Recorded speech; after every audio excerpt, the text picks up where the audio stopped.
Do more than just watch. Zion for real. Ebusunya asembi esi na entwe yi kura. Ye nuanom NDC fo a omwo asante mampo. Aye ade bia asefem. Na entwe yi osempenfo ede omonan esifom enimanimu ya. Ebusunya mom ye ntwa ye ho na yenkohwe video no emra.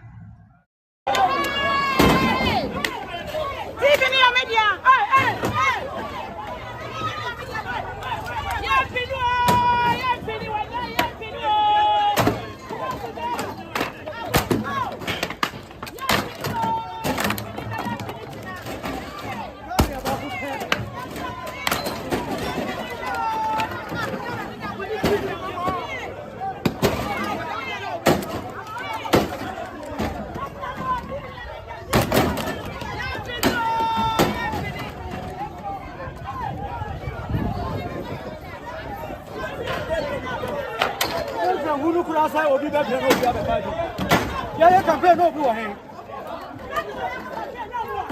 ya campaign no obi wo he hawo ni say ndi se twa twa wo be ndi se ko asante ma kwa beji ya sa sa jo na na ma wo ta ye ni ma yi so wa ye ni ma yi no ye na bi se ya twa ba wi a wo kan wo se de na sa so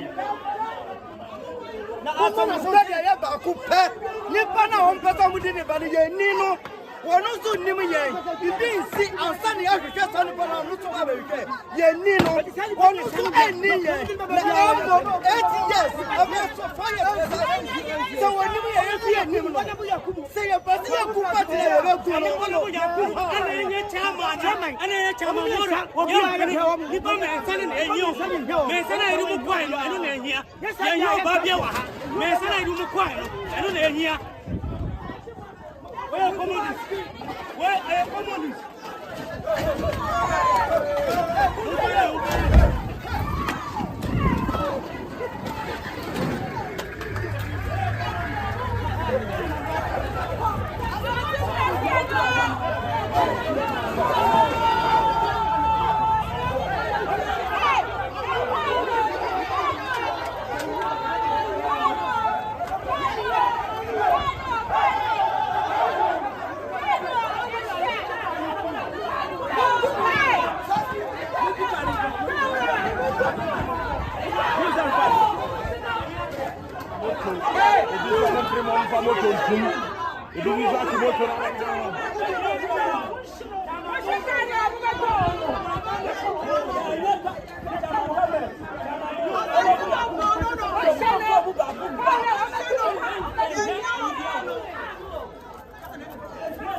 China, why you could see me a canoe?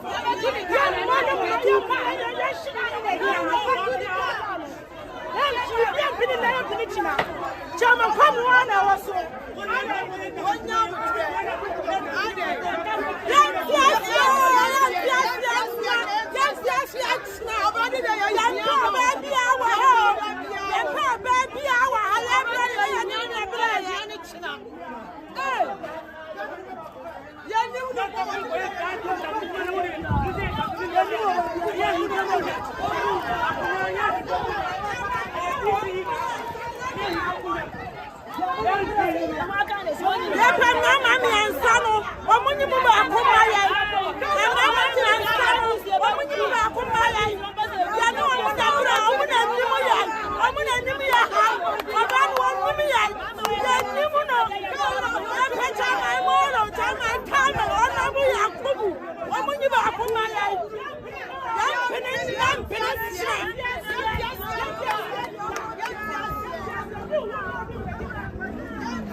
Maura, what you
Welcome back to Zion for Ray TV. Ebusunya question kese ba ko a ene mi busa Ghana fo ne se. Ede pa na asantefo ede aye Ghana fo ne NDC fo. Because they come here say ubia bi na no a ena asante ena asante enuma bia asefem. I don't remember say asante for aye Ghana for and other tribes no bone. But according to your leaders no ya hemfo eno mo keka ho. Omoji other tribes no first so say nyina ye Ghana for. Emma ubia baby tonight kama a obehwa Kumasi ha say ye wo Mfanti New Town ewo ho. Ye wo Anraga ewo ha say. Ye wo Mosizungu ewo ha say. But I don't think say obeko regions na kano so na wakwa ko hu ebia asanteman ewo bebia unku votan ko hu sa ade no unko Eastern region ko hu sa ade no unko Central region ko hu sa ade no unko Tamale any other no ko hu sa no man. This means asantefo edo Ghana ni bia asantefo edo enipa na ekoba na sei na sei no yede asante atotankuru wa mu. Mama yenka se Ghana enyina ye Ghana fo enyina ye enipa baako nti ekoba na sei na obi a wo tubata abatana asante memu na wotumi bie wano eka se o ma asante ni bia endi oso na opesa wo kire sei na wo ka akosi sei etimpenifo etna wo ayenhwe han ama saa no mo yakoso na saa nkrofo na omo kan saa asem omo leaders na de na omo eye de afa saa de we ho ebusunya ensem na ebobo ba na se mpenifo anhwe anfa omo nan ensi foma ebe duru bebe no ebeye ensem bia ebeye basa emaye nyesa na emwa enne emwa echina because asantini entimi nkonkotena oman fufuru bi so no ntimi bi na no nka se omasa oman no so nipa indi no so ensi de biara da yesle empenifo yesre mo amoka ebiwom momfa yi entu yi na de yahwehwe mo se asante edo nipa asante edo Ghana ni bia because Ashanti region any baby a okohonma tribes ni nyina bi wo ho na mo ye adwuma ho no edidi ema omo ansa ekoma no ebusunya na Asante mampon hene enso akasa moma ye mompini no na yentie ne video no yenti asama okaye na yemfamu aba Profo ye taxi bi WhatsApp de breme. Da pam na mhwe me wi na foi. NDC party members bi. Yes, wo mo eye adwuma ne abefram se ye wura ye pese kwahia da be ya na se me da be ye zonko gota gbon be boy se na da bia kane na me ho de ne me ne mo yo. But what do you hear anything? Be share Sadia na WhatsApp no a. Acrophobia so abo nkonwa no. Nkonwa free mo office. Abi se mo na mutum botom toy. Near the 60. Ye dia go. Ye hwie. Petrol aguso. Apa matches. Ne ahye no. O she do wi na just say Ghana government bibia buy bibia wa she wo mo ho. Abiro ko ayanim gu ase mama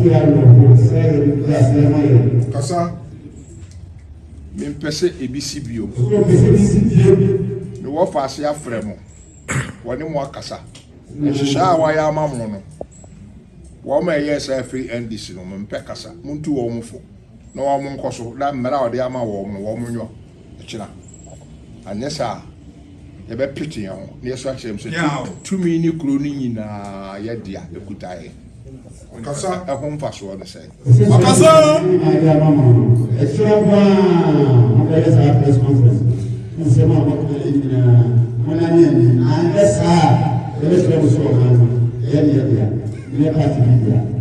ile mi biye WhatsApp no na ade ne ma wehu nti man to aso akiri mo ha na me na nanu bia ba se wuti asema wo kan wo obi kan Safi de asante fo kokora manzongo ho asante fo kokora enye we safi de obi si de na kese na o ta se mo shi a ni de safi de asante fo kokora manzongo ho de asante ni ya ma de na mo la mo ma no de odi ka ba ka sa kire me nam se da be me yin se obi akasa na ye asante man mu ha de o kasa aham ko an enkure so machini me de na no mo achini machini majuma mi university e ma mi chini bia ni wa boso am nko ya hanko ana aba wonya sarkin zonko wonya we wa wonya amura hene wa wonya we wa wonya wa ni nyira di buoma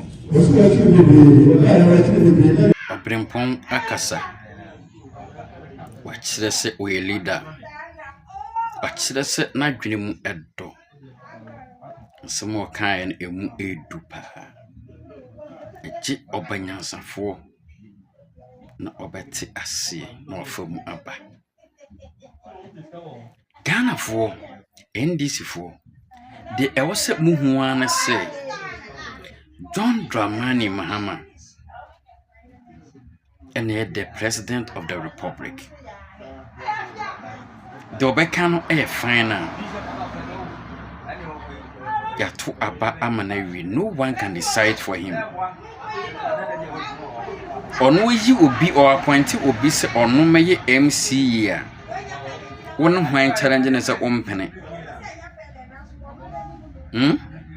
Untumi nye enti na de tumi ehye ne nsa. Ese onye emmaw. Ontoto enoma yi emfa maw.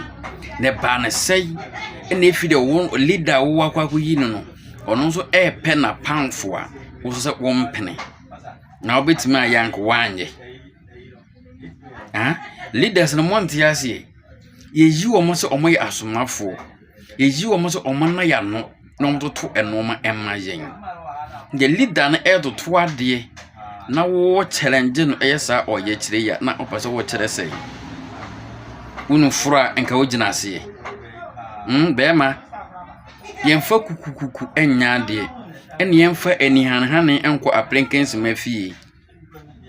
Sei gidi enoma maseni moba pere esamba senya sa noma no foforo NDC eno power into mine sika na no basande atosa enoma ababe go mo pre impuntu mo bompa say John Dramani Mahama aba obaye noma kama na noma wadi nka ye na wadwem wa ha nti wo say no onko fa sika wa hen no sanfa nya biu na china wokoro ya za ka se wa anya hwe sika de be ye kwan enu bi no bete so e dia be toto no ma moto eni nkunya ma se no because office wo no muhinya nkunya muhinya no ma back za no ma na ma se no onko fa sika wa hen wa san dia ye bi ade na ebibifu eduru ba bia ye ma ya adwene mo ya hasa ade na eto da bia ye ndwene mienu ansa na ya ye bibi sa ade we a wo ye no e make difference bia asem bia de ya no na e kan yemfa kukukuku enka asem see na wo ye no wouldn't solve any problem na Ghana mpenifo NDC ni MPP ade ntina obi edi sa mo asem we ya montimi anche no obi say omaja pade all in the name of party ninti no I say ade kwa ma yenhwe han say watche no tuma obelusu vote nti umaja omosa na day in day out almost say omine ejapade day in day out almost say no masa just because he or she belongs to your party and as I watching no tuma na say o man face emla na obedwaw obi free party no on to na bam emma wonti no na say omudi sanse hunne sa day in day out na ensama eni so omoka ensama de oyeni ebebere oman eno omo eye ne ba na say na woti obi mem na wo ka kire nse omma nipa bia eni woso. Oh my goodness.